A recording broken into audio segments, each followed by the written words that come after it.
بچہ جو کم عمری میں ہے وہ اس کوڑے کے ڈھیر پر میرے جھاڑے ہوئے دسترخوان کے ٹکڑوں کو اٹھا اٹھا کر کے صاف کر کر کے کھا رہا ہے. میرے دل سے رہا نہ گیا, میری آنکھوں سے آنسو جاری ہو گئے اور میرے دل میں یہ خیال آیا, میرے ذہن میں یہ تصور آیا کہ میں اس شہر کے اندر ہوں کہ جس شہر کا مالک غریبوں کا والی ہے, بے کسوں کا سہارا ہے, جو خود بھوکے رہ کر کے دوسروں کو کھلانے والا ہے. میں اس شہر کے اندر ہوں کہ جس شہر کا مالک اللہ کا رسول صلی اللہ تعالی علیہ وسلم اپنے پیٹ سے پتھر باندھ کر کے صحابہ کرام کا پیٹ بھرایا کرتا تھا. میں اس شہر میں ہوں کہ جس نبی کے دستے اقدس سے پانی کی نہریں جاری ہو جاتی ہیں. میں اس شہر میں ہوں جو بھوکوں کو کھانا کھلانے والا ہے.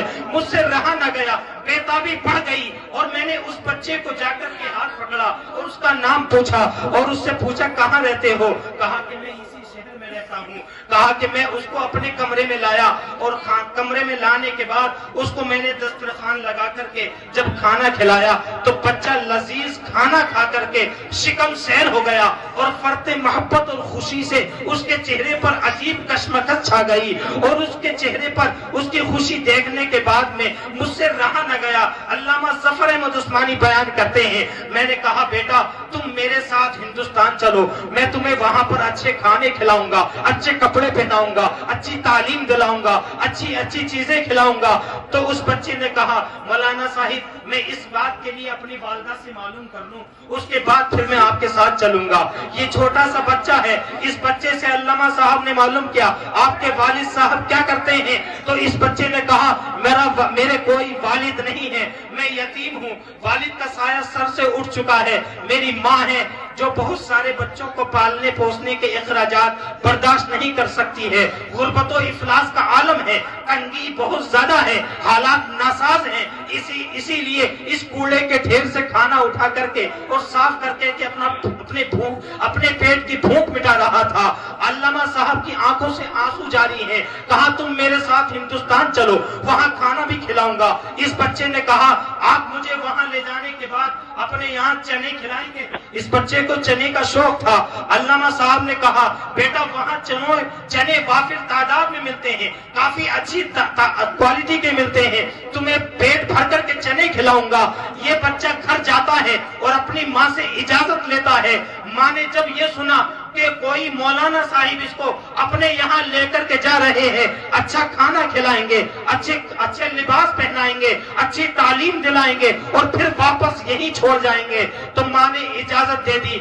ماں پر دوسرے بچوں کے اخراجات بھاری پڑ رہے تھے, اس لیے ماں نے کہا بیٹا اجازت ہے تم جا سکتے ہو. جیسے ہی یہ بچہ آیا ہے اور آنے کے بعد مولانا سے کہا میری ماں نے اجازت دے دی ہے. یہ بچہ علامہ صاحب کی انگلی پکڑ کر کے چلا اور چلتے چلتے اسی اسنا میں جب یہ اللہ کے رسول صلی اللہ تعالی علیہ وسلم کے ہریالے گنبد کو دیکھنے کے بعد مسجد نبوی کے در کو دیکھتا ہے, وہاں کے دروازے کو دیکھتا ہے, دیکھنے کے بعد رک جاتا ہے اور سہم جاتا ہے اور ایک نظر ہریالے گنبد کو دیکھتا ہے, ایک نظر مسجد نبوی کے در کو دیکھتا ہے اور پھر علامہ سے مخاطب ہوتا ہے اے مولانا صاحب کیا تمہارے یہاں ہندوستان میں یہ ہریالہ گنبد اور یہ مسجد نبوی کی چوکھٹ دیکھنے کو ملے گی؟ مولانا صاحب نے کہا بیٹا اگر یہ چیزیں وہاں موجود ہوتی تو میں یہاں ہرگز نہیں آتا. اللہ کی قسم مسلمانوں, یہ چھوٹا سا ننھا معصوم بچہ جو ابھی ٹھیک سے اپنی کفالت نہیں کر سکتا, جو اپنے ذہن و فکر کے اندر اتنی وسعت سمائے ہوئے ہیں, یہ بیان علامہ بیان کرتے ہیں جیسے ہی میں نے اس بچے سے یہ کہا ہے, بچے نے جو میری انگلی پکڑی تھی وہ ڈھیلی چھوڑ دی ہے اور آنکھوں سے آنسو جاری ہو گئے. میں نے پوچھا بیٹا روتے کیوں ہو, کس چیز نے رلایا ہے؟ میں تم سے وعدہ کرتا ہوں اچھا کھانا کھلاؤں گا, اچھے کپڑے پہناؤں گا, اچھی تعلیم دلاؤں گا.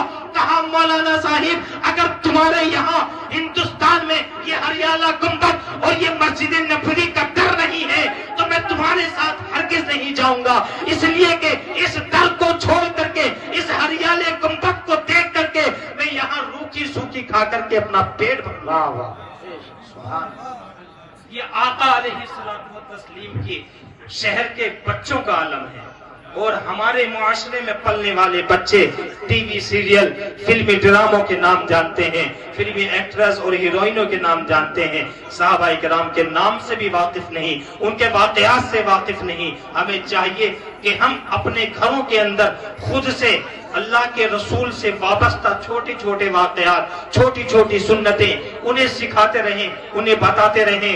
یقین جانیں ایک دن ہمارے گھر کا ماحول بھی اس ننھے معصوم بچے کی طرح ہو جائے گا۔ اگر ہم نے اسلامی تعلیم سے اپنے بچوں کو دور رکھا اور ان کو ہم نے تعلیم اسلام سے دور رکھ کر کے ہم یونیورسٹی اور کالج میں پڑھاتے رہے، آنے والے حالات میں یہ بچے اپنے آپ کو پہچان نہ سکیں گے کہ یہ مسلمان ہیں یا نہ ہیں، ان کو مسلمان اسلام کے تعلق سے کیا جانکاریاں ہیں، انہیں جو جیسا بتائے گا یہ اسی پر ہاں کرتے چلے جائیں گے۔ ہمیں چاہیے کہ ہم اپنے بچوں کی تربیت اپنے اسلامی ماحول میں کریں۔ تعلیم اسلام ہمارے لیے نہایت ضروری اور اہم ہے۔ ہم جتنی اہمیت دنیاوی تعلیم کو دیتے ہیں اتنی ہی اہمیت دینی تعلیم کو بھی دی جائے۔ اللہ کا شکر ہے آپ کی بستی کے اندر ایک ایسا ادارہ چل رہا ہے کہ جس ادارے سے پڑھ لکھ کر کے لوگ ہندوستان کے چپے چپے اور کونے کونے میں دین و ملت کا کام انجام دے رہے ہیں۔